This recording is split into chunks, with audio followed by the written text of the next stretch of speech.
नमस्कार दोस्तों, स्वागत है आपका आपके अपने YouTube channel exam Guru tips and tricks में। रेलवे ग्रुप डी परीक्षा बायोलॉजी की क्लास नंबर 9 आज हम करने वाले हैं। और आज ये सेट देखो भाई चल रहा है शुरू से 30 क्वेश्चन हर सेट में करते चले आ रहे हैं रेलवे ग्रुप डी के लिए। आज भी एक नोटिस निकल के आ गई रेलवे की तरफ से, जो NTPC exam date CBT 2 exam date के लिए निकल के आई। लेकिन रेलवे ग्रुप डी के लिए हमें देखना है कि कब तक नोटिस निकल के नहीं आती। एवरी मंडे हम यहाँ पे पूरा ट्विटर पे हैशटैग चला रहे हैं, तो आपका भी सपोर्ट जरूरी है, तो करते रहिए, हिम्मत मत हारिए। ऐसा नहीं एनटीपीसी CBT 2 का आ गया तो हम थोड़ा सा रुक जाए, ठीक है, तो ढीला नहीं होना है, ठीक। आज भी हम लोगों ने ट्विटर पे हैशटैग चलाया और रेलवे एग्जाम कैलेंडर, तो ठीक नेक्स्ट मंडे हमारा कुछ और हैशटैग हो सकता है। तो आप सभी लोग यार टेलीग्राम ग्रुप में ज्वाइन करो, चैनल को सब्सक्राइब करो यार। शेयर नहीं करते आप लोग वीडियो को, तो थोड़ा सा ये अच्छा नहीं होता। तो आप लोग कम से कम एक बच्चा 5 लोगों तक शेयर कर सकता है, तो 1 मिनट भी टाइम नहीं लगता इसमें। लाइक करो, अच्छे अच्छे कमेंट्स डालना शुरू करो। चलिए शुरू करें। 8 तारीख से कुछ नए बैचेज स्टार्ट हो रहे हैं अनअकैडमी के ऐप पे, जिनको आप ज्वाइन कर सकते हो। Team all stars batch SSC CGL CHSL के लिए, सफलता बैच है CGL CHSL के लिए, इसको भी ज्वाइन कर सकते हैं। अलावा लक्ष्य बैच है CPO एग्जाम के लिए 8 दिसंबर से। सीटी एग्जाम के लिए ब्रह्मास्त्र बैच है जो ऑल गवर्नमेंट एग्जाम को कवर करेगा 8 दिसंबर से। कंप्लीट बैच GS के लिए, इसको भी ज्वाइन कर सकते हो 8 दिसंबर से। इसके अलावा अनअकैडमी पे ये वाला फीचर आप जरूर यूज करना, आस्क के डाउट का, ठीक। आप सभी लोगों के लिए मैं बोलो रेलवे एग्जाम की तैयारी कर लो, कोई दिक्कत नहीं है। आपको ऐप पे डाउट एंड सोल्यूशन का सेक्शन मिल जाएगा। यहाँ पे कोई भी क्वेश्चन में डाउट आता है, आप सिर्फ उसका इमेज को सेंड करके क्लिक करके भेज दो, आपको तुरंत आपके टीचर बैठे होते हैं, वीडियो बना के आपको सोल्यूशन प्रोवाइड करा देंगे, ठीक। और टेस्ट सीरीज की बात करें, बहुत सारे फ्री वाले टेस्ट सीरीज भी आपको अवेलेबल कराए गए हैं। कुछ प्लस वाले, देखो फ्री वाले ज्यादा है ना, तो फ्री वाले टेस्ट सीरीज का आप यूज जरूर करो। अलग अलग टेस्ट सीरीज दे सकते हो, चाहे क्वांट का हो, चाहे रीजनिंग का हो, चाहे स्टैटिक जीके का हो, ठीक। इसके अलावा SSC स्कॉलरशिप टेस्ट हर संडे होता है, इस संडे भी होगा।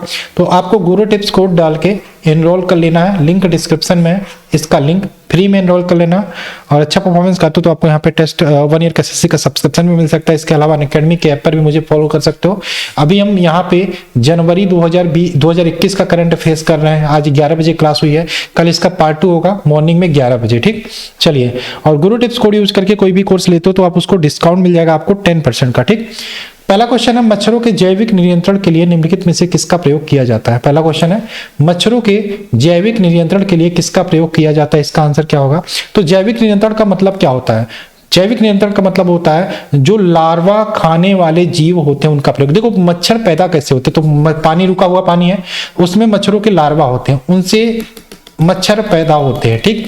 अब इन लार्वा खाने वाले जैविक, एक तो केमिकल का प्रयोग करो, अब मिट्टी का तेल डाल लो, तब भी मच्छर मर जाएंगे, डूब के मर जाएंगे, ठीक। एक तो होता है इसमें एक मछली होती है, मछली जिस गंबूसिया एनिफिस जिसका नाम है गंबूसिया, तो इसको अगर जो हम डाल दे तो ये लार्वा को खा जाते हैं। लार्वा नहीं होगा तो मच्छर भी नहीं होंगे, तो गंबूसिया एफिनिस का प्रयोग किया जाता है। ऑप्शन नंबर बी, ठीक, option number B right answer होगा, ठीक। चलो आगे चले, क्वेश्चन नंबर 2 की बात करें। जैव मंडल पृथ्वी का एक ऐसा क्षेत्र जहां जीवन पाया जाता है, इसमें शामिल है जल मंडल, स्थल मंडल, समताप मंडल, क्षोभ मंडल। इसमें क्या शामिल है? जैव मंडल जिसमें पृथ्वी एक ऐसा क्षेत्र जहां पे जीवन पाया जाता है, इसमें क्या शामिल है भाई? जीवन पाया जाता है तो पृथ्वी का सबसे निचला वाला क्षेत्र जो है क्षोभ मंडल, वो भी शामिल होगा। स्थल मंडल भी होगा, जल मंडल भी होगा, समताप मंडल नहीं होगा। समताप मंडल में तापमान समान रहता है, यहाँ पर जेट वायुयान उड़ते हैं, तो वहां पे जीवन थोड़ी होता है, ठीक। तो 1, 2 और 4 यानी कि option number B right answer होगा, ठीक। और मौसमी संबंधी घटनाएं कहाँ होती है? क्षोभ मंडल में। 3 की बात करें, यदि मल जल का पूर्णतः ऑक्सीकरण कर दिया जाए तो नाइट्रोजन का स्वरूप क्या हो जाएगा? यदि मल जल का पूर्णतः ऑक्सीकरण कर दिया जाए तो नाइट्रोजन का स्वरूप क्या होगा? ये नाइट्रेट का रूप ले लेगा, ऑप्शन नंबर डी। 4 की बात करें, भारत में स्वीकार्य ध्वनि प्रदूषण के स्तर की सीमा क्या है? भारत में स्वीकार्य ध्वनि प्रदूषण स्तर की सीमा क्या होती है?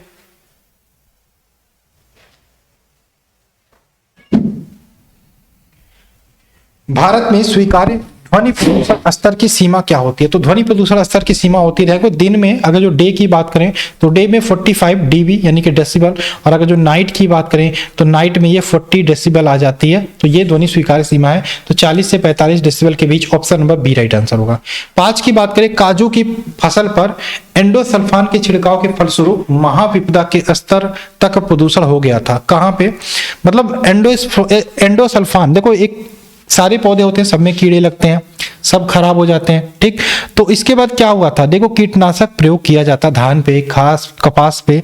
अगर जो बात करें एंडोसल्फान, एंडोसल्फान की बात करें, इस कीटनाशक का प्रयोग किया जाता था धान पे, कपास पे, ठीक है, काजू पे और भी ज्यादा फसलों पर इसका प्रयोग किया जाता। तो यहाँ पे क्या हुआ था भाई, एंडोसल्फान के छिड़काव के फलस्वरूप क्या हुआ, कासरगोड, केरल में कासरगोड एक जगह है, कई सौ लोगों के दिमाग में खराबी आने के सबूत मिले थे। ठीक, और इस आधार पर इसके इस्तेमाल के पर प्रतिबंध लगा दिया गया था, इसके इस्तेमाल पर प्रतिबंध लगाया गया था केरल के कासरगोड में। Option number A. 6 की बात करें, सीमा पार प्रदूषण या अम्ल वर्षा का कारण क्या है। सीमा पार प्रदूषण या अम्ल वर्षा के कारण की बात करें तो पृथ्वी के वायुमंडल में सल्फर डाइऑक्साइड और नाइट्रोजन डाइऑक्साइड जल के साथ क्रिया करके नाइट्रिक अम्ल व गंधक तेजाब बन जाता। भाई हम जो चीजें वायुमंडल में छोड़ते हैं, फैक्ट्रियों से निकलने वाले धुएं, कूलर और एसी से निकलने वाले जो हानिकारक गैसें होती हैं, वो सब जाके ऊपर इकट्ठा होती हैं। ठीक है, और इकट्ठा होके वो किससे क्रिया करती हैं, जल से क्रिया करती हैं, नाइट्रिक अम्ल व गंधक व तेजाब बन जाती हैं, और जब बारिश होता है तो वही आके बरस जाती हैं। तो यही चीज होती है ना, कहा जाता है जो पहली बारिश होती है उसमें नहीं नहाना चाहिए। ठीक है, तो ये यही होता है, सीधी सी बात। ठीक, तो यहाँ पे क्या आंसर हो जाएगा, नाइट्रोजन ऑक्साइड और sulphur dioxide, option number D. Question number 7 की बात करें, वायु की क्वालिटी को बिगाड़ने के लिए जिम्मेदार कण जिनके कारण महत्वपूर्ण शरीरांगों को क्षति पहुंचती है, उनका वर्णन किस रूप में किया जाता है। वायु की क्वालिटी को बिगाड़ने के लिए जिम्मेदार कण जिनके कारण महत्वपूर्ण शरीरांगों को क्षति पहुंचती है, उनका वर्णन किस रूप में किया जाता है। इसका आंसर देखो PM 2.5। PM का मतलब क्या होता है, पर्टिकुलर मैटर, पर्टिकुलर मैटर। ठीक है, तो ध्यान रखिएगा, इन कणों के संपर्क में आने से आंखों से, नाक से, गले आदि में प्रभाव पड़ सकता है। क्वेश्चन नंबर 7 का होगा 2.5 PM यानी कि पर्टिकुलर मैटर। 8 की बात करें, पारिस्थितिकी प्रणाली में प्राथमिक उत्पादक कौन होते हैं। पारिस्थितिकी प्रणाली में प्राथमिक उत्पादक कौन होते हैं, इसका आंसर क्या होगा, तो प्लांट जो होते हैं, जो पादप होते हैं, वो प्राथमिक उत्पादक होते हैं। ऑप्शन नंबर सी। 9 की बात करें, भूमिगत जल के प्रवाह के साथ नीचे की ओर बहने वाले प्रदूषकों को क्या कहा जाता है। भूमिगत जल के प्रवाह के साथ नीचे की ओर बहने वाले प्रदूषकों को क्या कहा जाता है, इसको बोलते हैं निच्छालक, यानी कि ऑप्शन नंबर ए, निच्छालक। 10 की बात करें, प्रदूषित वातावरण से छोड़े गए विविक्त पदार्थों को प्रायः किस प्रक्रिया के दौरान फिल्टर किया जाता है। प्रदूषित वातावरण से छोड़े गए विविक्त पदार्थों को प्रायः किस प्रक्रिया के दौरान फिल्टर किया जाता है, तो याद रखिएगा किस प्रक्रिया के दौरान फिल्टर किया जाता है, बताइए किस प्रक्रिया के दौरान फिल्टर किया जाता है।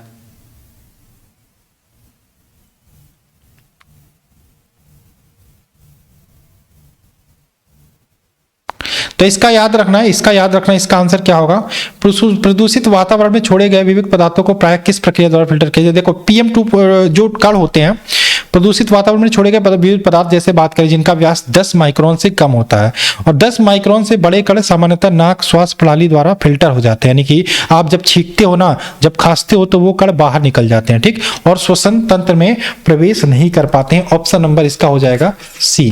ठीक, चलो क्वेश्चन नंबर 11 की बात करें, तालाबों और कुओं में निम्नलिखित में से क्या डालने से मच्छर को नियंत्रित करने में सहायता मिलती है। तो एक फिश होती है, पहला क्वेश्चन हमने देखा gambusia fish, option number D right answer होगा। ये मच्छर के लार्वा को अपना पोषण के रूप में बना लेते हैं, खा लेते हैं। 12 की बात करें, अपशिष्ट जल उपचार में रिएक्टर शब्द का अर्थ क्या होता है। अपशिष्ट जल उपचार में रिएक्टर शब्द का अर्थ क्या होता है, तो अपशिष्ट जल उपचार में रिएक्टर शब्द के अर्थ की बात करें, ये क्या होता है बताइए, ये वातन टैंक होता है। ठीक है, औद्योगिक प्रसंस्करण टैंक भी बोलते हैं, ऑप्शन नंबर डी। 13 की बात करें, ठोस अपशिष्ट के शोधन की प्रक्रिया पायरोलाइसिस के बारे में निम्नलिखित में से कौन सा कथन सही नहीं है। ठोस अपशिष्ट के शोधन की प्रक्रिया पायरोलाइसिस के बारे में निम्नलिखित में से कौन सा कथन सही नहीं है, इसका आंसर क्या होगा। पायरोलाइसिस प्रक्रिया में ध्यान रखिएगा, ऑक्सीजन के अभाव में ऊंचे तापमान में कार्बनिक पदार्थों का रासायनिक अपघटन होता है। क्या होता है, याद रखिएगा, पायरोलाइसिस प्रक्रिया में ऑक्सीजन के अभाव में ऊंचे तापमान में रासायनिक पदार्थों का अपघटन होता है, या कह सकते हैं ऊंचे तापमान मतलब 430 डिग्री सेल्सियस से ऊपर तापमान पर होता है। ऑप्शन नंबर क्या हो जाएगा, ऑप्शन नंबर इसका बी राइट आंसर होगा। 14 की बात करें, किस पारिस्थितिकी तंत्र में ऊर्जा प्रवाह के बारे में निम्नलिखित में से कौन सी श्रृंखला सही है। इसका आंसर आई होप सभी को पता होगा, क्या होगा, उत्पादक उपभोक्ता अपघटक, उत्पादक उपभोक्ता अपघटक यानी कि ऑप्शन नंबर सी। 15 की बात करें, पर्यावरणीय जागरूकता के अंग्रेजी अक्षर P से प्रारंभ होने वाले प्रसिद्ध 3 शब्द कौन से हैं। 3 P होते हैं पर्यावरण जागरूकता के लिए, 3P का मतलब क्या होता है? तो एक होता है, सबसे पहले हम पॉपुलेशन कंट्रोल करेंगे, पॉपुलेशन कंट्रोल करेंगे। दूसरा हो गया पावर्टी, पावर्टी। तीसरा होता है पोल्यूशन, पोल्यूशन। ठीक, पॉपुलेशन, पावर्टी और पोल्यूशन, यानी कि option number D right answer. ये 3P होते हैं, 3P। 16 की बात करें, निम्न में से कौन सा जोड़ा सही है? कौन सा जोड़ा सही है, इसका आंसर बताइए। निम्न में से कौन सा जोड़ा सही है? द्वितीयक उपभोक्ता घास, अपघटक बैक्टीरिया। तो याद रखिएगा, अपघटक अत्यंत सूक्ष्म जीव होते हैं जो कार्बन पदार्थों का पाचन करने पर पुनः वायुमंडल में छोड़ देते हैं। ठीक, तो याद रखिएगा option number B right answer होगा। अपघटक बैक्टीरिया कैटेगरी में आते हैं। ठीक, हिरण उत्पादक नहीं होते हैं। ठीक है, ध्यान रखिएगा। चलिए आगे चले, क्वेश्चन नंबर 17 की बात करें। विभिन्न देशों द्वारा हस्ताक्षरित करार क्योटो प्रोटोकॉल का संबंध किससे है? क्योटो प्रोटोकॉल, क्योटो प्रोटोकॉल का संबंध किससे है? तो याद रखिएगा, क्योटो प्रोटोकॉल कब हुआ था? 1997, 1997 में हुआ था। इसका संबंध स्वच्छ पर्यावरण और जलवायु परिवर्तन से है। Kyoto protocol option number A. ठीक है, क्योटो प्रोटोकॉल 1997 में हुआ था। इसका संबंध स्वच्छ पर्यावरण और जलवायु परिवर्तन से है। 18 की बात करें, आईपीसीसी का पूरा नाम क्या है? आईपीसीसी का पूरा नाम क्या है? तो इसका नाम आंसर हो जाएगा international governmental panel of climate change. International governmental panel of climate change, option number इसका हो जाएगा climate change. International government of, international इसके आगे लिख लीजिएगा, ऑप्शन नंबर सी राइट है। इंटर गवर्नमेंटल, इंटरनेशनल नहीं होगा, माफ कीजिएगा, inter governmental panel of climate change. ठीक, क्वेश्चन नंबर 19 की बात करें। जल उपचार में पराबैंगनी किरणों का प्रयोग किस रूप में किया जाता है? जल उपचार में पराबैंगनी किरणों का प्रयोग किस रूप में किया जाता है? तो यह किया जाता है रोगाणुनाशक के रूप में, ऑप्शन नंबर डी। 20 की बात करें। तेल बिखराव के शोधन के लिए आनुवंशिक हेरफेर द्वारा प्राकृतिक आइसोलेट से उत्पन्न जीवाणु प्रभेद का प्रयोग किया जा सकता है। इसका आंसर क्या होगा? किस प्रकार के जीवाणु का प्रयोग किया जा सकता है? बताइए, किस प्रकार के जीवाणु का प्रयोग किया जा सकता है?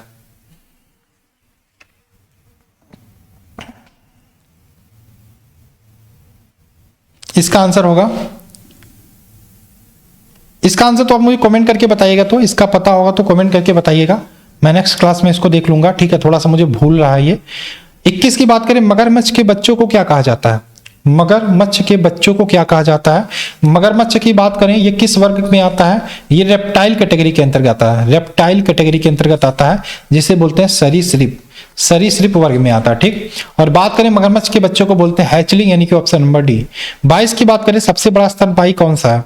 सबसे बड़ा स्तनपायी कौन सा है? तो सबसे बड़ा स्तनपायी है ब्लू व्हेल, यानी कि option number C blue whale. Blue whale की बात करें, इससे स्तनधारी वर्ग में रखा गया, स्तनधारी वर्ग में रखा गया है। और चलिए, स्तनधारी वर्ग में रखा गया। और सबसे अधिक तापमान, एक क्वेश्चन आता है, सबसे अधिक तापमान किसका होता है? सबसे अधिक तापमान स्तनधारी वर्ग में, तो याद रखिएगा ये होता है बकरी का। किसका? बकरी का। 23 की बात करें। सोरोलॉजी का अध्ययन किसके अंतर्गत करते हैं? सोरोलॉजी के अंतर्गत किसका अध्ययन करते हैं?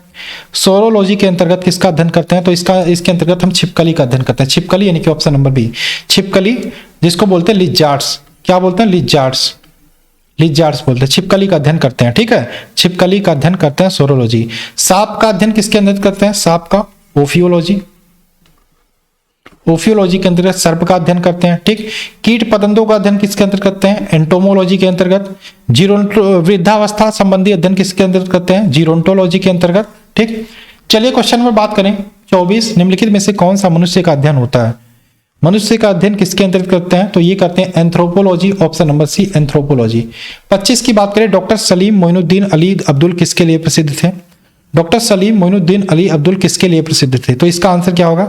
ये एक पक्षी वैज्ञानिक थे, ऑप्शन नंबर ए, एक पक्षी वैज्ञानिक थे। ठीक, भारत के सबसे बड़ी पक्षी वैज्ञानिक माने जाते थे। इनकी एक बुक भी आई थी, जिसका नाम है इंडियन बर्ड, इंडियन बर्ड। मैं आपसे एक क्वेश्चन पूछूंगा कि डॉक्टर सलीम अली कमेंट करके बताइएगा, डॉक्टर सलीम अली पक्षी उद्यान कहाँ स्थित है? पक्षी उद्यान कहाँ स्थित है? और डॉक्टर सलीम अली पार्क कहाँ स्थित है? पार्क, नेशनल पार्क, हाँ नेशनल पार्क। ये मुझे दोनों बताइएगा, डॉक्टर सलीम अली पक्षी उद्यान कहाँ स्थित है, doctor Salim Ali national park कहाँ स्थित है? आप मुझे कमेंट करके बताइएगा। भारत के सबसे बड़े पक्षी वैज्ञानिक माने जाते थे। 26 की बात करें। भारतीय पुरातत्व पर्यवेक्षण का गठन किसने किया था? भारतीय पुरातत्व पर्यवेक्षण का गठन किसने किया था? तो ये किसने किया था? पुरातत्व पर्यवेक्षण का गठन अलेक्जेंडर कर्गिंगहम ने किया था, ऑप्शन नंबर ए। ठीक, इन्हें फादर ऑफ इंडियन आर्कियोलॉजी बोला जाता है। क्या? अलेक्जेंडर कर्गिंगहम को फादर ऑफ इंडियन आर्कियोलॉजी बोला जाता है। 27 की बात करें, मृदा के अध्ययन का उल्लेख करने के लिए प्रयुक्त शब्द क्या है? मृदा के अध्ययन का उल्लेख करने के लिए प्रयुक्त शब्द क्या है? तो ये होता है आपका पेडोलॉजी, पेडोलॉजी या भूमि विज्ञान, ऑप्शन नंबर ए, पेडोलॉजी बोलते हैं, पेडोलॉजी। ठीक, 28 की बात करें, फाइलेरिया रोग का संचलन होता है किसके द्वारा? फाइलेरिया रोग का संचलन होता है मादा क्यूलेक्स मच्छर द्वारा, ऑप्शन नंबर बी। 29 की बात करें, प्रति जैविक औषधि पेनिसिलिन किससे प्राप्त की जाती है? प्रति जैविक औषधि पेनिसिलिन किससे प्राप्त की जाती है? तो ये प्राप्त की जाती है फंगी से, फंगी यानी कि fungus, option number A right answer होगा।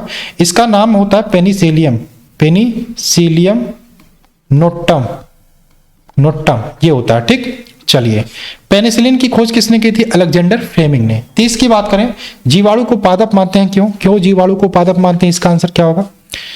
क्यों जीवाणु को पादप मानते हैं? क्यों जीवाणु को प्लांट कैटेगरी में रखते हैं? इसका आंसर क्या होगा? क्यों जीवाणु को पादप मानते हैं? क्यों इसको प्लांट कैटेगरी में रखते हैं? क्योंकि इसमें दृढ़ कोशिका भित्ति होती, option number A right answer होगा। ठीक है, तो ये थी आज की क्लास। चलिए भाई, आरआरबी भोपाल 2005 में पूछे गए क्वेश्चंस को भी हम देख लेते हैं। कुछ 3, 6, 7, 8, 9, 10 क्वेश्चन है, इनको देख लेते हैं। सबसे पहले, इंद्रधनुष कब बनता है? तो अधिक बूंदे रहने पर इंद्रधनुष बनता है जब प्रकाश की अपवर्तन, पूर्ण आंतरिक परावर्तन की घटना, अपवर्तन की घटना साथ होती है तो इंद्रधनुष बनता है। ठीक, सोना महत्वपूर्ण धातु है क्यों? क्योंकि आभूषण बनता है इससे।